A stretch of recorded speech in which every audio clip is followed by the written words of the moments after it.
Hi everyone, welcome back to Workshop, and it's repair time again, and this time I've got an Agilent E3649A DC power supply. Now, you've seen this power supply before because I did actually do a repair on this one some time ago. I'll link it down below, where it had multiple faults. It had a rotary encoder problem, it had a problem on the digital board, it was stopping its startup, so basically it started up with a blank display, and I got through all that and I got it all repaired. However, it has now developed a fault. And the problem is, I usually set up both channels for 20 volts, as you can see here, usually because I'm using both at the same time for charging PDVS2 mini batteries. I've have them both set at 20 volts. And every now and then, once every few weeks or so, I think the power supply is self-resetting. It just comes out of this 20 volt mode and does absolutely nothing. Now, one of the original faults on the power supply was due to a bad joint on the digital board inside the power supply, and that's what was causing it not to start up properly. So I suspect that there's probably the same faults reared its ugly head again, or there's a slightly different fault that's causing some sort of intermittent problem on the power supply. So let's open it up and take a look.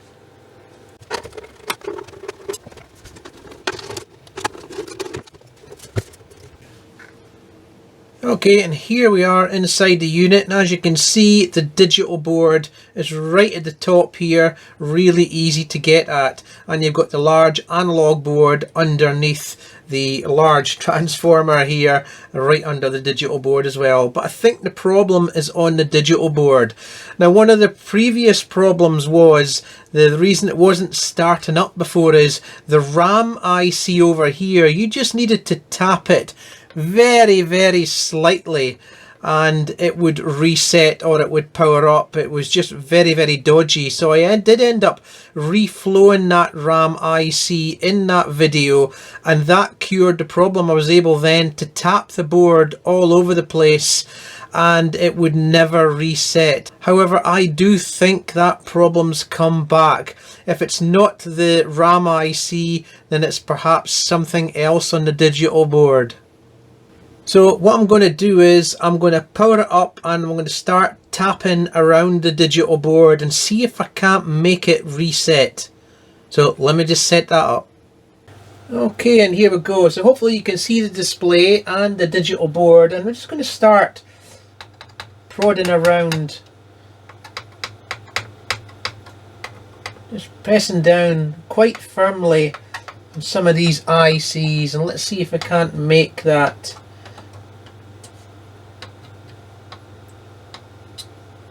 board reset again.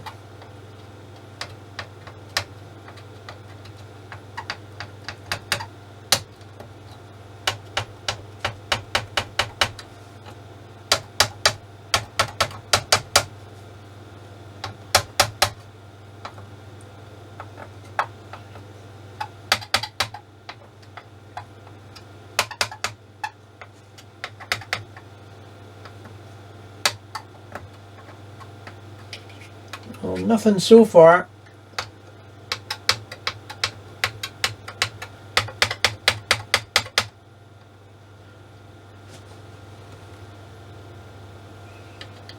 And here's the 5 volt regulator over here. Let's make sure there's no power supply problem.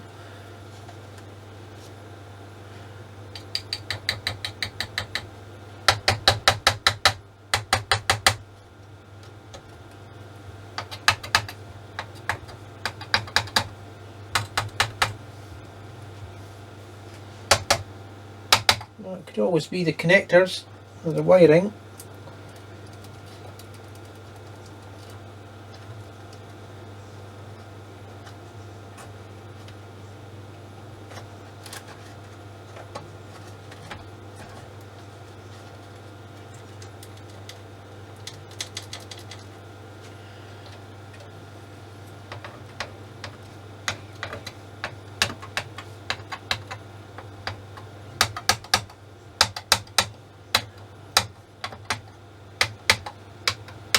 And I'll just check to see it's not crashed.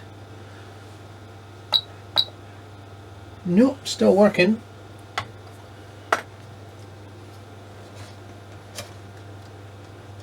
I'll wiggle the board here quite a lot.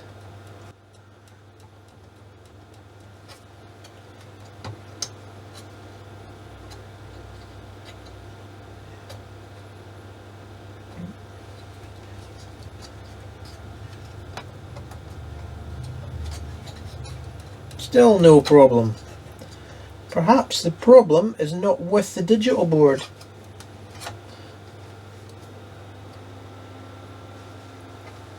Ah, there we go. Blank display. I heard the fan start up.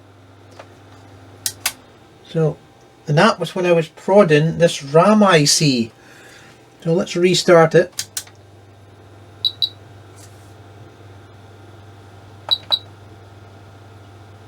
There we go.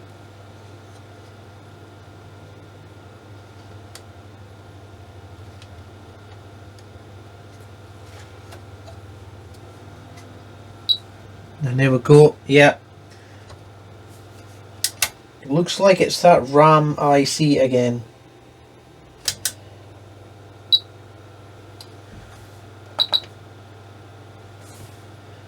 We'll try the ROM right next to it.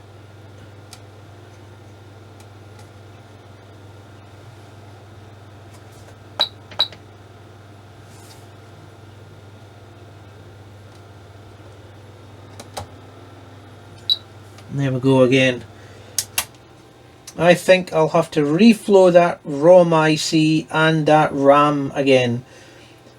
Now I did replace the RAM IC at one point, I think during the last video, so I don't think it's a faulty chip. But what about the microcontroller right next to it? Let's just power up again and try that.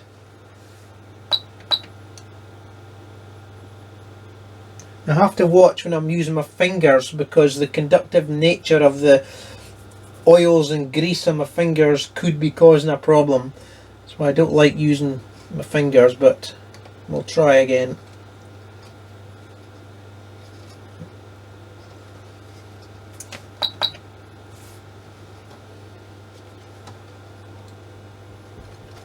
The microcontroller looks okay.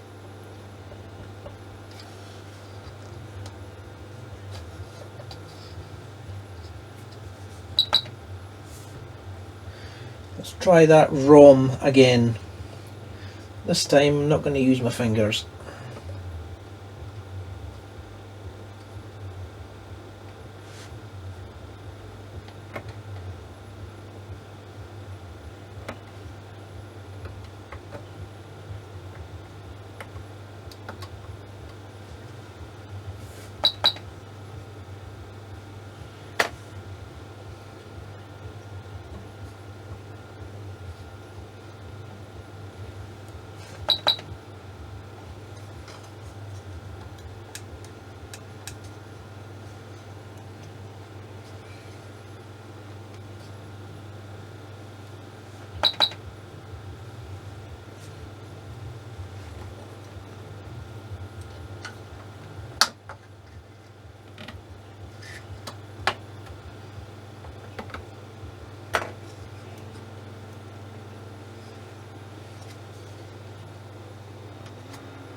Yeah, when I press down on this pin one end of that RAM IC, it seems to do something. Now I am flexing the whole board when I do it, so... Well, what I think I'm going to do, I'm going to take the digital board out. It is quite dirty, so I'm going to actually remove it from the power supply. I'm going to reflow that RAM IC, but this time also the ROM IC right next to it. And then what I'm going to do is I'm going to stick it in ultrasonic cleaner because it is quite dirty, and give it a real good clean. So here's the digital board out of the power supply. what I've decided to do, I'm actually going to change that RAM IC, and the only reason I'm doing that is because I do want to remove it from the board and take a good look under the IC just to see if, make sure there's no broken tracks or anything like that. I'm not going to remove the ROM IC, I'm just going to leave it in situ, but I am going to reflow it right round. So as you saw, it's not that easy to make it reset or to cause a problem. But so what I think's happening is, in normal operation, when I'm using the power supply for charging, etc., it's getting quite hot, certainly warm inside the power supply, and that heat is probably having some effect on twisting the board, etc. And it's probably that that's causing it to reset for this making breaking a broken track or a dodgy pad somewhere around this area. So let me remove that RAM IC from the board and we'll clean it up and take a look underneath it. And there we go, and let's clean it up. Well, I think I found something on the underside of the board. This is a processing section here where the RAM and ROM etc. are, and some of those tracks there are actually corroded, and this one here almost looks like it's got a break in it. I'm not sure if you can pick that up on the camera there, but there's definite corrosion there, but there doesn't appear to be much corrosion elsewhere. There might be a little bit here as well, but that's just for the GPIB section, but looks like that could be causing an issue for sure. So I think what I will do is I'll give these a brush down with some IPA and perhaps just link out those tracks there from pad to pad, just in case that is causing a problem there. They don't look like they're broken, but they are pretty small tracks, especially this one here. That one does look like it could have a break, and I suspect that's maybe what's causing this problem. So let's do a little bit of a repair there, and before I stick it in ultrasonic cleaner. So I'm actually going to use my fiberglass pen just to take off that surface corrosion there, and let's see if we can expose something underneath it. And I'll just go over this whole section actually.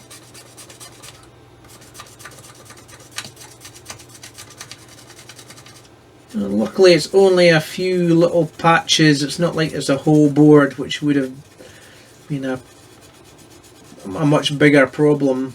It's certainly just limited around that area there, and there's definitely corrosion. It's just coming off in swathes here. Now with some IPA, I'll give it a right good wash.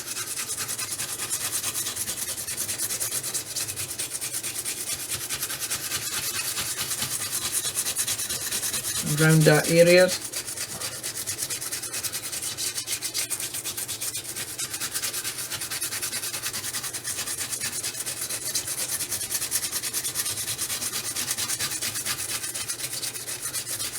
Dry it off now and let's take a look. And there we go, and yes, look at that track there. Doesn't look like it's broken, but definitely corroded, and right to the pads at the very end there. And this one here is actually cleaned up not too bad. It was looking the worst before I cleaned it up, and then this one here is just quite bad as well. So what I'm going to do is I'm going to try and tin those tracks, and where necessary make some links and to join the pads from end to end, and do some sort of repair there. So there we go. What I've done is I've scraped the solder mask off the top of those pads because they were all tinted, and I've managed to tin the copper on those pads at both ends of all of those pads there. So now what that enables me to do is use the Kynar wire and put some links in place. And there we go, that's the Kynar wires fitted. 1, 2, 3, 4, 5, 6, 7, 8, 9 of them. in and around that area there, and I've resoldered some of the pads on those vias there just to get rid of some of this surface corrosion on the pad itself, but they look okay. And I have actually gone ahead and resoldered in a new RAM IC, and I've also gone ahead actually and soldered all the joints around all of these ICs, including that ROM. They look quite thin on solder. They're probably okay, but look quite thin due to the surface mount reflow process on those packages, but it didn't do any harm in just resoldering them where the pads were available. So the next thing to do is stick it in ultrasonic cleaner. This board is pretty dirty and grimy, and we'll take it from there.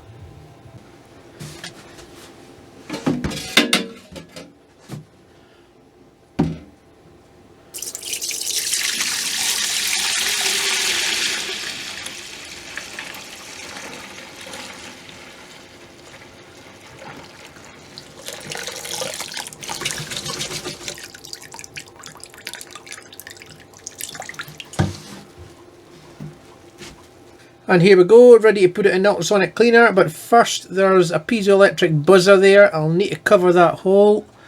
So I've got a little sticker here.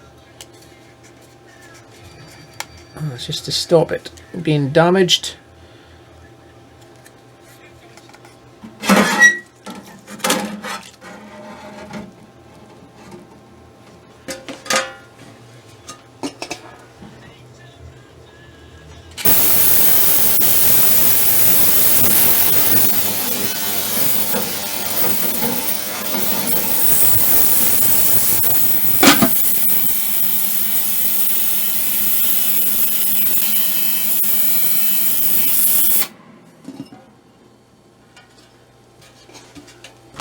There we go.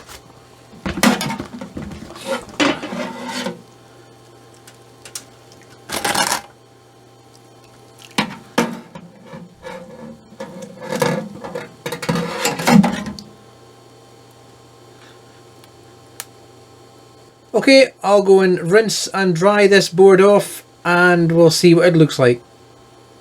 Okay, well, on inspection on the card, looks like my sticker fell off the piezoelectric buzzer, so it's a bit waterlogged and they don't dry out that well. The soap from the ultrasonic solution tends to get inside of it and it's not really easy to wash it out. So I'm going to replace it, and luckily I've got some that I bought earlier. So I'll go and fit one of these and we'll start inspecting the board. Okay, and there's the board all dried off. So let's take a little look. It's looking a lot cleaner, that's for sure. It's got quite a reflective surface now, that solder mask, which it didn't have before. And the other side of the board, yep, it's looking pretty good. And my links are still all in place.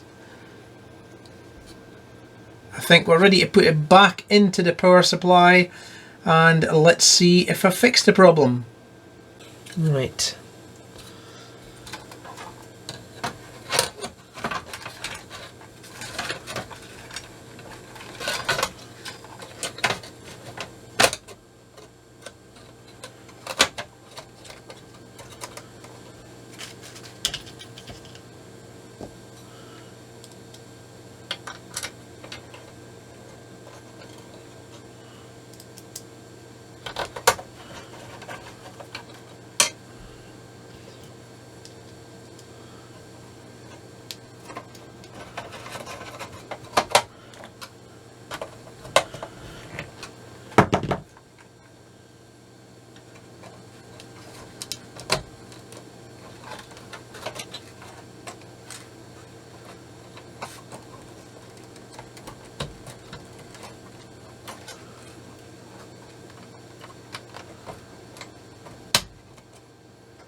Go.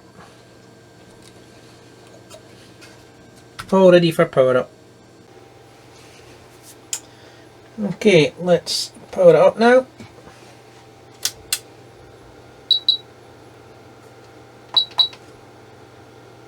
Yep, and we've got 20 volts output. So now, the moment of truth, I'll start prodding around this board again. I'm just going to use my fingers.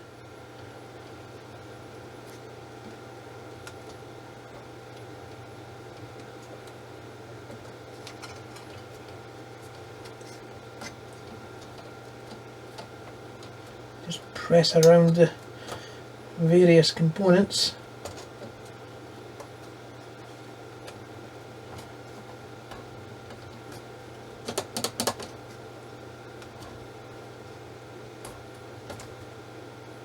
Check it's not frozen up. No. And it's looking pretty good. I'm using quite a lot of force in and around the CPU section. And it's certainly not crashing the same. The RAM and the ROM. Yep.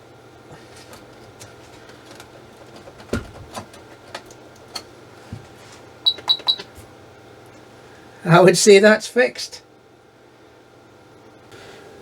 And there it is with the case back on and ready to go back up onto the shelf in the workshop. And what I'm going to do is I'm going to put it on load. I'm going to connect it up to my electronic load and just to let it sit all day, let it get nice and warm, hot inside, and to see if the problem comes back. Because like I said at the start of this video, the symptom was I'd be charging some batteries from here and drawing quite a bit of current, and it would just randomly after about an hour or two just start resetting.